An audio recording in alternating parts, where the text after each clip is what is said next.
Welcome to our new and improved Fraud Friday series, where we'll talk about fraud and how to better protect yourself. As you can remember, last year we had the Fraud Friday series on social media platforms, but this year we're taking things up a notch. 1, we have a brand new studio. 2, we have new guests for in-depth conversations about fraud to help you to educate yourself. And 3, you have a brand new host. My name is Nkosana Khoda, and I look forward to being your host.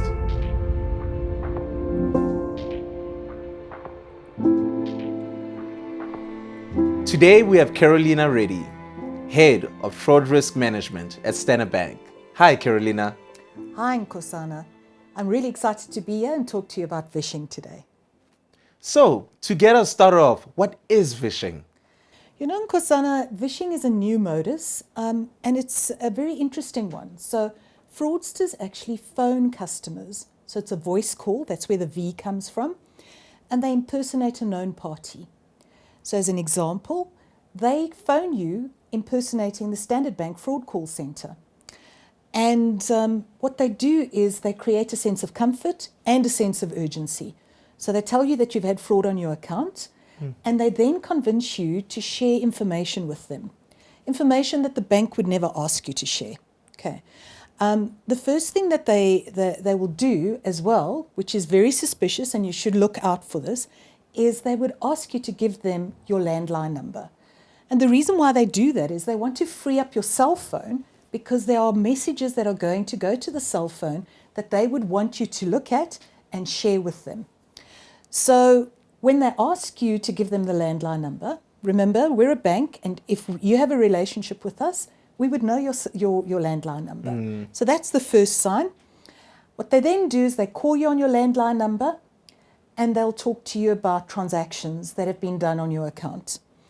I think another important note is if you are registered to receive my update messages with Standard Bank, if you haven't received messages for these fraudulent transactions, that's another signal. You should look out for that. In any event, they'll talk to you very urgently. It's critical for you to give them information. Sometimes they will ask you for your digital ID. Generally, your digital ID is an email address. They'll ask you for the password. And they're using that information because they are going to impersonate you and register on our platforms. The second thing that they ask for is your card details, your expiry date, your CVC number. And the third thing that they ask for is your ATM PIN number or the SMS one-time PINs that the bank sends you if we are adding, for example, if you're adding a beneficiary on the mobile app or internet banking, or if you're doing what we call a card not present transaction on the internet. So if you're going onto a website and you purchase something, you generally receive a one-time PIN which gets used to authenticate the transaction. These fraudsters who are impersonating a bank official ask you for this information. Very scary. It is, eh? And is there anything that you would say to Standard Bank clients to be very, very aware of when it comes to Vishing? I think, Nkosana, the first thing is the bank will never ask you to share that kind of information.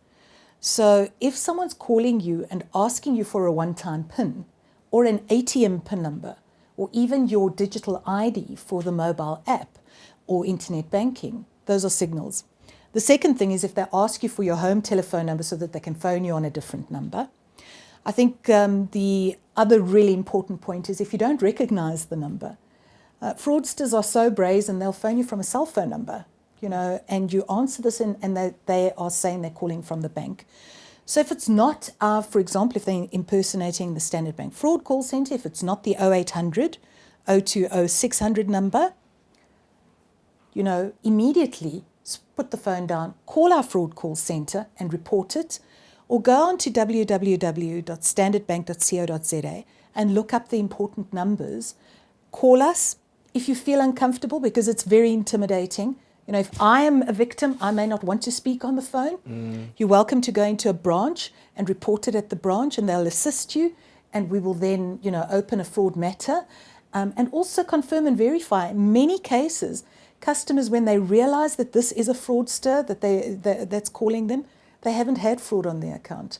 So the fraudster's intimidating them to share information because they are perpetrating the fraud as you speak to them.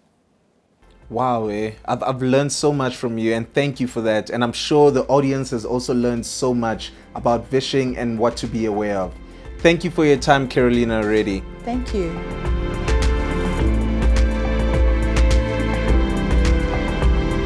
Next time on Fraud Friday, we'll be talking about phishing. Ladies and gentlemen, my name is Nkosana Khoda. See you soon.